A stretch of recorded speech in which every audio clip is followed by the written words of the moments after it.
All right, welcome to another edition of the DC Sports Huddle. It is sponsored by MGM National Harbor. For the latest in Washington sports, visit MGM National Harbor and experience a sports fan's paradise. I am Rob Woodfork. You know George Wallace. You're pretty familiar with Dave Preston.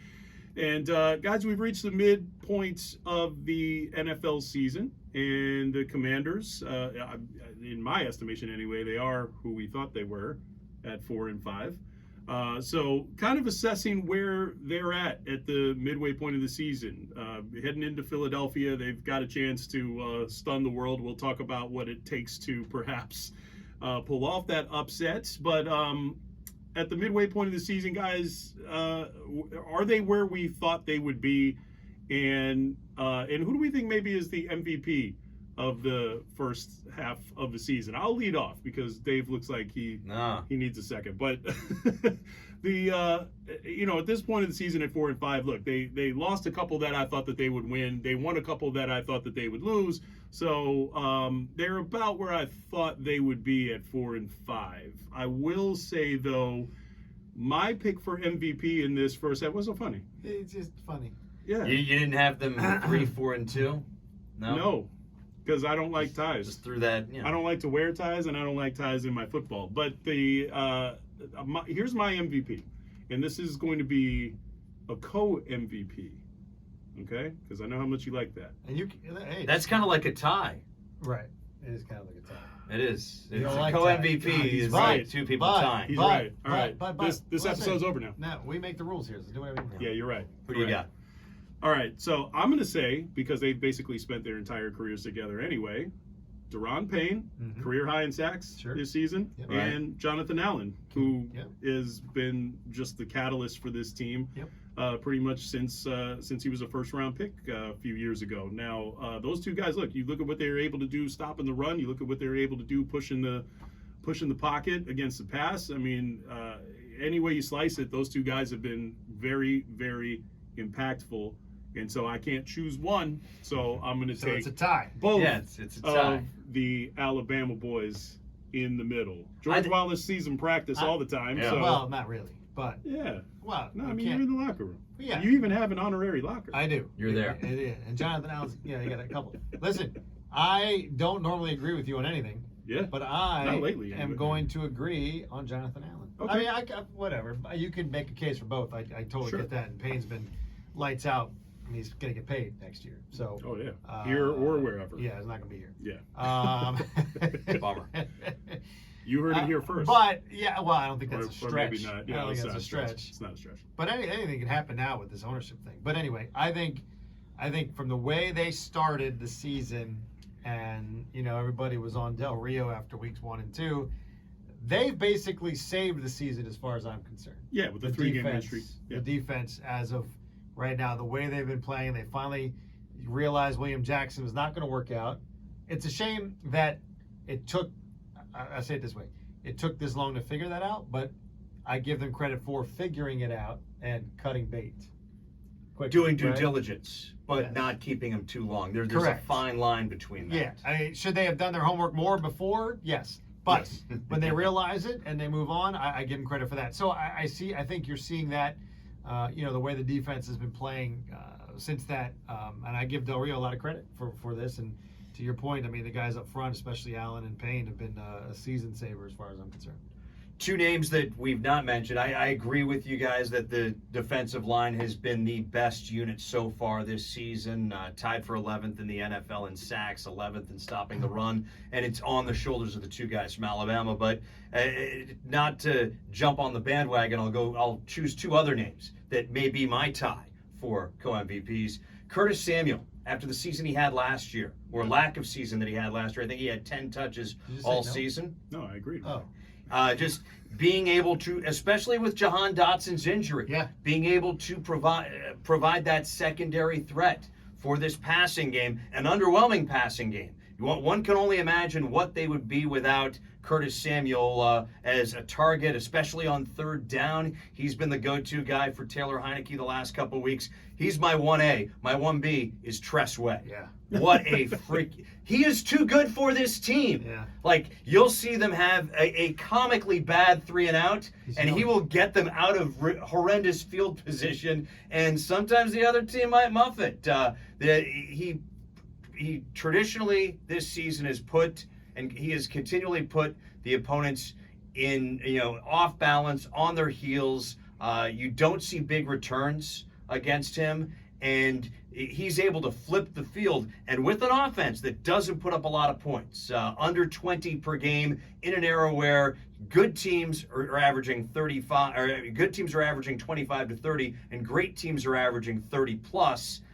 He's giving their offense a chance to get good field position back when the D-line makes their plays, and that's why Tress Way, easily 3 or 4 times a game that I watch, I will tweet, he is too good for this team. But it's also the most Washington thing ever, that the best player and most valuable player on the team be a punter. But he is solid every time. He's lights out every time. Also, as you were speaking, it called this to mind because we just lost the great Ray Guy, who's, I think, objectively the best punter in NFL history, certainly among them, if he's not the best. But he had a ridiculous streak of like 691, I think the number, or 619 straight punts without a block, and he'd only gotten blocked 3 times in his career. And I think that's another aspect of Tress Way, is that you don't really see him get blocked. He's able to not only get those off, but until this weekend now. But because I brought it up. Remember how bad special teams were in like 2013, 2014, late Shanahan, early Gruden, and guys were getting blocked right and left. It was Brandon Banks. Oh, it was everything. And Brandon Banks. The fact that, I mean, granted, this team is a long ways away. They're 4.5 games out of first place in the NFC East. Yeah. But only a game out of a wild card. Think of how bad they would be with an average punter, as opposed to a guy who is really, 2 touchdowns. In the winning streak, one against a field goal against Green Bay, and then a touchdown against the Bears that provided the margin of victory in both of those games are from his foot. And you know how much I love... Flips the field perfectly. You know how much I love ridiculing Preston, but this is not one of those instances, because here's the thing. In Washington, we know this better than most other cities, is the way that Joe Gibbs used to hammer home the importance of special teams. Right. That truly is. I mean, there are 3 phases of the game. It's not just offense and defense. Everybody wants to think of special teams as an afterthought. I mean, you can lose or win a game based on special teams. You talk about hidden yardage and all of that stuff, man. Special teams, that's important. So Tress Way is an MVP for the team. I'm actually not mad at that. I'm actually in agreement. And along those lines, special teams may only be 10 plays in the 80 to 90 plays, but possession changes. Those are the most high leverage plays, meaning that the difference between normal and absolute abject disaster, the chances on those plays are higher than any other play, and we're fortunate to have Tress Way on this team. Absolutely. I just want to. This is really bizarre. Okay. Well, I agreed with you. You're complimenting him. I don't know what the hell's going on. This is a very positive episode. As a matter of fact, I meant to lead off that way because as of this recording, we don't know what the big news is going to be surrounding the Commanders that tomorrow. Stay tuned. This is being recorded on Wednesday, so. As a matter of fact, it might render all of this moot, but we might be just doing this for nothing. The team might get broken up by Congress tomorrow, and players disseminated all throughout the league. Oh man, wouldn't that be something? That would be. That's the nuclear option. All right. Well, assuming that doesn't happen, what do we expect for Washington in the second half of the season? Now, before the season, I picked them to go 7-10. They haven't given me any reason to come off of that prediction. And in fact, I think the late bye week, and I've said this a few times, I think the late bye week is going to screw them up royally. It could be bad. Because at this point, you're at the midway point of your season now. You still have 4 games left now until your bye. So I mean, that's a wild card right there. You might be so beat up, and because we're still waiting on Cole Holcomb to come back, and Jahan Dotson has been out for the last few games. So I think 7-10 still seems like the scenario, in my opinion. What are you thinking, George? I think that I think we're going to find out a lot in the next 2 to 3 weeks. You've got Philly, who's undefeated, but then you got Houston and Atlanta. Mm-hmm. And I fully expect, I'm going to say it on this program between the 3 of us and however many other people watch it. That's right. I think Carson comes back in 2 weeks. Oh, wow. I do. That would I be think brutal. you're going to, especially if Taylor does not perform against Philly. Now, he goes out and beats Philly. Okay, maybe that changes everything. But I think Carson's, he got a chance to beat Houston and Atlanta. That's just my gut that he's going to give him another chance. I think this whole ownership thing is changing the outlook on Ron Rivera and the way he's going to coach the rest of the year. Not necessarily coaching for his job. I don't think they change a coach now after this year because of the ownership situation. Okay. So I think it's going to change the way, look, if all things were the same, and they all still might be. I mean, this whole dance thing, who knows? Yeah. Who knows what's going to happen? But, I could see a sense where, Carson plays below 70% of the snaps. The draft pick stays the second round pick.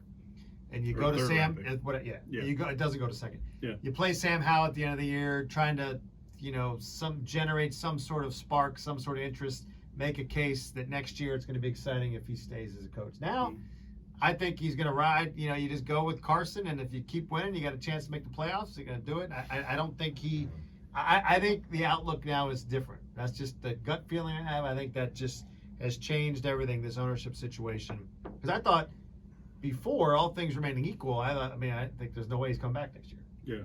Now I've changed my tune on that. So where they go from here, probably lose to Philadelphia on Monday, but then 2 winnable games against Houston and Atlanta, and then all of a sudden you're 6-7 heading into the stretch with the Giants 2 out of 3 weeks. Mm-hmm. So wait a minute. So you're saying Who else is in there? You thought there was no way Carson was coming back next year, or Rivera? Coach and Oh, wow. quarterback. I think Rivera is saved in similar fashion as Norv Turner was saved in 1998-99. Exactly. The ownership transition. Yeah. That is not a company you want to keep. It's but he got an extra can't year come in and they and won I the do see the division. parallel. Yeah, They won the division in You can't 99. come in and take a new coach. Yeah. I think that he's saved. He's safe now for next year. The quarterback thing, I have no idea. With Carson Wentz, he's not coming back on this contract. I'll tell you that. No. So No. I had the Burgundy and Gold being a game under 500. Yeah. Halfway through the thing, 3-4-2 is your 4-5, what have you. I've got them still finishing under 500, maybe making a late charge, if you will. Splitting those games against the Giants potentially. About buys, I know that I've made it my case early and often that the teams that play on Thursday night should play right after the bye. If they're not going to do that, at least give all 32 teams their bye week from the beginning of October until the end of November, because you're really doing these teams a disservice by holding their bye until December, because whatever they could have recovered from, those injuries have gotten so worse that they're not able to come back from them. So I think that's something the league, they're not calling me up once again regarding that, but I think the league really needs to take a look at having its bye weeks between the beginning of October and the end of November. And you will have a better product, you'll have healthier players, and you'll have, better things. But I think they're going to finish under 500. I think starting that last game of the season, you're going to have a UNC product, Sam Howell, starting on the day that we honor a Duke grad in Sonny Jurgensen. I think they're out of the playoffs. They're out of playoff contention the final week or two, and it's one of those that we wait for the dust to settle on the ownership before we figure out what's going to happen in 2020. Well, you have the Eagles, Right. Texans, Falcons, Giants by Giants, and then you've got Browns. San Francisco, San Francisco Christmas, Browns, Cowboys. So, I don't think they're getting the 9 or 10 wins, which I originally had said, but could they get to 7 or 8? I don't know. I don't even know if you I do think that. Kyle Shanahan still has a grudge, and his dad still has a grudge. 1,000%. That is going to be, 1,000%. talk about lumps of coal in the Burgundy and Gold stock. And Trent Williams. Yeah. Oh, that's right. He's there too. Yeah. They got a few. Merry they Christmas. Got a few. And actually, to sort of piggyback on the point you were making about the buys, I've said for years, the NFL, what is wrong with you? the middle, like 4, maybe 5 Right. weeks of the season, have multiple teams on bye. Yeah, you're going to have fewer games for Right. that, but I would rather have fewer games for a span of a month toward the middle of the season, so that you're not creating this horrible disadvantage Right. for a number of teams. And it cuts the other way too. If you have your bye in like week 4, like you don't need a bye at that point. Correct. You're just starting to get just rolling, started, and then you interrupt your momentum, and then you have this long slog to the end of the season. There are 18 weeks now in the Right. NFL season. If you give and there are 32 teams. Yep. 4 teams This math is have correct each so week far. off. That's 8 weeks. So if you give them weeks 6 through 13 off, that means that everybody plays the first 5 weeks. Everybody plays the last 5 weeks. Yeah. Everybody gets a week off in that 8-week window. Mm-hmm. And I mean, it's not rocket science. It's not just rocket simple science. numbers. It's It's not simple. rocket science. That's simple pretty impressive numbers. what you just did there. Yeah, I I did know. that in my head too. Oh, we got a lot of numbers. Yeah, written a down there, lot too. of stuff. There are so many Yeah. numbers there. So- Like that's just like a beautiful mind. So what's type going to happen stuff on Monday? there. Speaking of numbers. Yeah, Well, actually, it's that's only Tuesday. I'm the last What's person today, who should Wednesday? wait. yeah. Today's Wednesday, but look. It's Monday in their game plan. Here's the thing. Tuesday. Tuesday. You're talking about an undefeated team that has a decided home field advantage. You're talking about Washington, a team that historically, both in the short and long term, have been bad on Monday night. So I don't think there's anybody on the planet who's giving Washington a chance to win this game. Which means These are the kinds of games they tend to win. And then Yeah. on top of that, look, the Eagles have such a huge rest advantage. They played Right. their last game was last Thursday night. Do you think it's more Correct. rust than rest? I don't know that it's going to be a rust thing. The thing is, Washington has to come out and play lights out. You They can't- can't have Heineke throwing up, Yeah. especially against the secondary. They Right. they lead the league in interceptions. Yeah. So Heineke's going to have to play clean. As a matter of fact, I would say take the ball out of Heineke's hands. I was watching the Tennessee Titans play the other night, they were playing the Chiefs. Yeah. Their quarterback threw the ball maybe 10 times. Right. Malik, yeah. They need to do that. I with agree with Heineke. that. I agree with that. And here's the thing. That's the one thing that, I mean, you look at this, like, statistically Yeah. with It's the Philadelphia. one thing they don't do well, They- stop the run. Exactly. They run it well. They pass it well. Defensively, they're top 3 Right. against the pass. But they give up 121.4 yards per game yeah. I have on the ground. I have a Washington losing 20-16 Okay. in a hard fought game, but for the record, I am 1-9 on Monday night against the spread. So do that what you will. I'm going to do the 4-4. I'm looking forward Alright. to the press box food in Philly because it is top notch. The Oh, best. the cheesesteaks? The cheese, they don't have it in the press box. I'm gonna get that afterwards. The All right. big pretzels they've got with the mustard. Yeah. Now, 1:00 games is the best omelet bar in town. All but right. that's so. I've been to a Monday night game there before. You get the hoagies too. Oh, it's Yeah. gonna be worth it. All right. I don't know. I think to your point, yes, this is a game they come out and win. Heineke pulls out. He's still got the horseshoe. I mean, look, he threw the ball up to Curtis Samuel today. The referee, they're literally the defenders waiting to catch it like a fair catch Yeah. in the Yeah. outfield, It's and like the a punt. referee gets it Yeah. away. Yeah. I mean, that's just what goes on now. Yeah. Like it's just literally everybody in the press box is looking around like this is this guy. And call me crazy. He reminds me a little bit in terms of the quality of play to hype ratio. He Mhm. reminds me a lot of Tim Tebow. Someone in that else said that sense. the other day. He's a little Tebow-esque. Was that you or someone else? We had this It might have conversation? been me. It might have been me because Yeah. I have said it before, just Yeah. not on this show. Right. But he's a little Tebow-esque. Yeah, Because I mean, fans have printed out T-shirts of I him know. diving for the pylon in a game. I might remind you, I mean, they lost. yes. So it's just like, I mean, the Heineke chants are everywhere. Now, Yeah. I do one thing I will say. and I get the appeal. Don't get me wrong. Yeah, of but course. also, it's a great story. Look, it's a great story. it's a Guys- great story. But at some point, the guy's got to play. Yeah, I mean, but look, he's playing himself into a $5 or $6 million next contract. I'll tell you that as a backup. Oh, sure. I will give Washington fans credit for last week. Okay. Once they brought it. Yeah. Okay. Mhm. The it's like a bowl game. It's half and half in the stadium. Mhm. Vikings fans all over the place on their sideline. Our side, Washington. On the press box side is Washington side. Mm-hmm. But when Kirk threw the interception in the end zone, they started chanting, "You like that?" Now I give him credit for that. Mm-hmm. That's that's good. Yeah. Whereas in the old school, that'd have been a no-brainer Right. with the former team fans. But Yeah. anyway, the way things are going. But I think I just don't know if Heineke is, even if the Eagles have an off night, it takes them all to get back after the layoff. I still think it's going to be too much.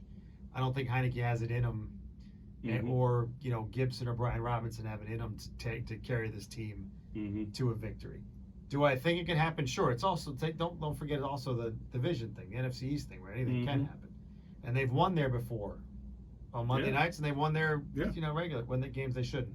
But I still think I do think they keep it close. I don't know if Philadelphia covers the 10 points. Yeah, I don't think that happens. I think it is going to. I think they're going to make them sweat for it a little bit. Yeah, I think they'll make them sweat for it a little bit. And quite as is kept. I mean, the first game was it wasn't that big a blowout. No, Philly did all their scoring in one big chunk in the second quarter, and they didn't do anything the other 3 quarters. So I'm not saying Washington could replicate that, but sacks are not enough. Yes. I saw this statistic. Hurts has been sacked 3 or more times in 5 games this season. They're undefeated, so we can do the math as to how many of those they lost. They've lost, right. So, getting to him for sacks, I mean, that's great. And if I recall correctly, they did in the first game a little bit, but they need to get the ball. They need to create turnovers. Yeah. Philly leads the league in not only takeaways, but they take it away a lot and they don't turn it over. I think they have 3 turnovers this season. So you need another one of those. You need to have a game punt situations. Yes. You need to have one of those. As a matter of fact, you might have to have a couple of those. I would say Washington needs to double their turnover. So Philly's turned it over 3 times. I feel like Washington needs to take it away about that many times in this game. They need to turn them into points. And by the way, they need to run the ball and keep that Philly offense off the field. If they can control the clock, if they can win the turnover battle, they've got an opportunity to stun a lot of people. We've seen Mark Sanchez go in there and win. Why you had to remind Don't me, say man? that. Why you had to remind me that? Because I was there watching that, and then he handed off to Adrian Peterson. He went 99 yards, and then that was it. No, he went 90 yards and then didn't finish with 100 yards in the game. That was an NFL record. That's right. Jahan Dotson, he needs to be healthy Sunday. I don't know if you guys have talked about that. But they need. He might. They're hoping he's going to play. It's still early in the week. But I'm not saying that Heineke needs to throw the ball 40 times in order for them to win, but he needs to have the weapons. He needs to have the threat of a Jahan Dotson, in that trio to keep Philly somewhat honest and allow. I'm not gonna say the T and L, lightning, but they need the combination of I said it under my breath. Oh, okay. Gibson and Robinson. They need they need Dotson on the field Sunday if they're going to come out with a win. I would agree. I've laid out how Washington can win. I just don't think they will. I think they're going to lose. Let's say 21-13. So you go 8. I'm going to keep it under. I don't think they're going to cover. It's 10 points right now. I think they keep it to a touchdown or less. They lose, but I think it's touchdown or less. So they cover. Yeah. Okay. I'm sorry. I don't think the Eagles cover. Okay. Yeah. Burgundy. Yeah. What's your I had 20-16, but then again, 20-16. I'm 1-9 this season. I'm good at everything except for the Sunday morning games in London, and I'm 0-3 in London, and I'm 1-9 on. Well, you got Germany this week. And actually, your West Coast. There's been a lot of West Coast teams playing 1 p.m. kickoffs, and they've been getting butchered. They have, but they split last week. Yeah. Oh yeah, that killed me. Don't. The thing that got me was that do you take the Raiders or you take the Jaguars? Because the Jaguars were coming back from London, but the Raiders were the West Coast team playing at 1. What's a guy who tune in next week to find out what you do? Oh yeah, we took the Raiders and. Oh my goodness. All right, so that's Washington. I'll tell you what you are good at. If you're not good at making Monday night picks, you are good at college basketball coverage. If you haven't to this point read all of Dave Preston's previews for the teams of local interest of college basketball, certainly do so on WTOP.com. You can also get them in the Huddle newsletter, which goes right to your inbox. All you got to do is go on WTOP.com and subscribe. But Georgetown opened, finally got off the schneid. 21 straight, 328 days. I was at their previous win. They beat Howard December 15th of last year. I was at that game, and then I was at this game. Yeah, it's one of those. You need your microphone. I need the Funny. microphone. Okay. Well, gosh, you guys are horrible. Yeah, you're Well, I just want everybody to horrible hear and you. accurate. Yeah. So it was a game I that they didn't have it easily on. could have lost. Stop that. Game Juan they easily could Dixon have and lost. Coppin State, I baby. know. And after being in Charlotte the day before. Yeah. That's one of those. That's it's the like, crazy thing. Yeah. Yeah. It's like Yeah. an NBA schedule for Yeah. them. Yeah. I think what's great about Division I men's and women's college basketball is that you've got so many different schools playing at different levels. So what's a successful season for, say, a Georgetown isn't the same as a successful season for Howard, and same case with Maryland and the other schools. So it's gonna. What I like about November and December is that those are months of discovery. It's not even show me month, which I think is January once you get into conference play, but you get a chance to find, especially with all the transfers. There's a lot of work that needs to be done on the court over the first 2 months where you're learning these guys and they're learning the coaches. And but Georgetown, huge to see them get off the schneid. Nice to see Maryland begin its first get its first win under Coach Kevin Willard. Big Friday night in College Park with the Maryland women taking on the defending national champs and #1 in the nation, South Carolina. So I prefer college basketball to start a couple weeks later, but I'm fine when it gets here. Okay. I am too. And actually, another big Terps game being the Maryland football Saturday, team playing yeah. at Penn State. Wouldn't it be something? They're winning this game. I told you that. Wouldn't it be something? They're going to win this week. We're going to circle back to that prediction, but wouldn't it be something if the Washington Commanders go into Philly, beat the Eagles the same, let's just call it weekend, that the Terps go into Happy Valley and stun Penn State? But George already has them winning the I game. did, because I said in the beginning, and I said it here, they're going to get one of the big Right. 3 wins. Michigan, Ohio State, Penn State. I just think that Michigan was close. I definitely like the way they played last week against Wisconsin. That was that should that not was have terrible. happened. You That can was blame bad. the weather, but you could also blame the team. Yeah, Yeah. I mean, but I think, and I don't think it's going to be Ohio State. I think it's going to be this week. Yeah. I do. I mean, I actually agree. Yeah. I mean, He doesn't. and I kind of feel like they're due, because here's the thing. I was looking at it. The Terps have only beaten Penn State 3 times Yeah. ever. They beat him up there in They've 2020. right. They beat him in 2020. This would be the closest in between Wins. Yeah. They haven't Right. beaten Yeah. them in the same decade, Yeah. let alone in consecutive trips to Yeah. Happy Valley. They I beat him think in that would be a Baltimore in the great early boost. 60s. They beat him in Happy Valley in 2014 and in Right, 2020. yeah. It's amazing that they've yet to beat Penn State at home, At home, in this right, series. right. And in the 80s, as somebody who grew up following college football in the Northeast, every year it seemed like Penn State would go into College Park, or they'd play the Terps at home, and they would escape this ridiculous. Somehow they'd find a way to win the game and break Maryland's heart. And Maryland under Bobby Ross had some great teams. Yeah. And one of their 2 losses each of those years was against a Penn State team that was either playing for a national championship or winning a national title in 82 and 86. So the key for Maryland, can they stop the run? Yes. This Saturday, if you saw last Saturday at Wisconsin, the Badgers were able to grind out a touchdown drive, then they had a big play. Maryland's got to, and Penn State has a pair of running backs who can really punish you. So can Maryland stop the run? Can they keep Talia Tagovailoa upright and comfortable? Those are the 2 keys this Saturday.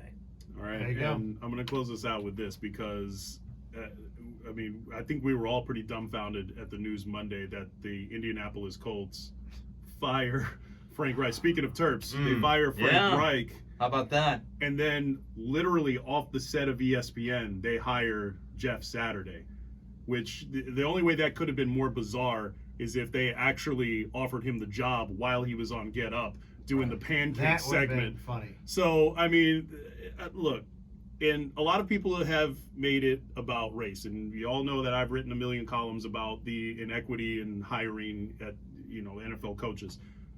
This isn't even about race No, in it's this not. particular instance. If you look at the Colts, staff, they have not 1 but 2 former head coaches that are on that staff, including John Fox, who's taken 2 teams to the Super Bowl. I forgot he's on their staff. He is. Yeah. Now, he's not a coordinator. Gus Bradley's a coordinator. He Right. was a head coach, and, Jacksonville, and not a very good one, No. granted. But But for somebody to direct the ship for 8 weeks or however many games are left on the Colts schedule, like you could do worse than those guys. To bring a guy from the outside at all is a little odd when you're talking about an interim coach. But to go get a guy off of television and insert him in there into a locker room and think that he has some sort of credibility, and I get that he's an all-time great player for that franchise, and I love him on TV. I'm a little bit bummed that I'm not going to see him on ESPN anymore. I thought he was great on TV. But I mean, it's a slap in the face to people who are qualified, regardless of the color of their skin. Agreed. Because, I mean, and even if you wanted to go that route, Reggie Wayne is on your staff. He's already in the building. And so he's a Colt Craig. Right, And exactly. he's a He Colt was on the Craig. Super Bowl team Yeah. just the same as Jeff Saturday. So, I mean, look, it's funny to me, Irsay, after saying everything he said about Snyder, then goes and does the most Snyder thing imaginable. Correct. And as a matter of fact, Snyder hasn't even done that. That's how ridiculous it is. He tried to with Pepper Rogers once. He did. Yeah, that He was not did. going to work out. He did. First since Norm Van Brocklin to have the coach to have no Yeah. experience. Yeah. The guy won an MVP with the Eagles. The next Yeah. year he was coaching the expansion Vikings. And that was a Unbelievable. different era. That was a Unbelievable. different era when you saw Exactly. a lot of Yeah. players immediately step into Right, the right. coaching venue. Not all of them were successful, obviously. You look at a guy. I think Bart Starr had like 1 year as a quarterbacks coach for the Packers, 1 year as a TV analyst, and then he got the job in the early to mid '70s. Had a great playing career there, but.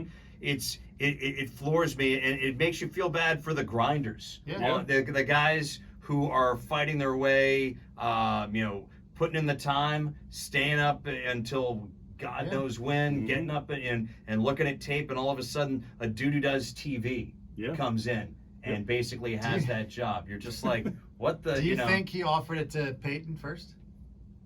I'm sure he has a standing offer with Peyton Manning. It's like, you know what? If there's ever a time you want to come back and have any job in this organization, let me know. Anytime there's a regime Because change, they were all celebrating you are my guy. somebody. They were all celebrating somebody last weekend. They're all together. You think he was? Here's the thing. Here's what I think, and this is not a report. This is just me spitballing here. I think he wanted Peyton to be the GM. And then get one of these other cats like Saturday, because I was actually reading this morning that they were trying to get Saturday in the organization as an assistant coach. Okay. So if he's your offensive line coach, no problem whatsoever. That's still kind of cheating ahead in the line, but it's still, it still at least creates a perception that you're trying to get this guy to pay his dues a little bit. But to just bring him in off the street, the guy hasn't been in pro football for 10 years. It's just mind-boggling. I know we're running out of time. No, but, we are. Hold on. Let's do real quick. What is the equivalent? And I have my answer. What's the equivalent of, since this is a Snyder move? Yeah. Who's the player, Snyder? What's the equivalent at this organization? Oh, Clinton Portis. I was going to say Chris Cooley.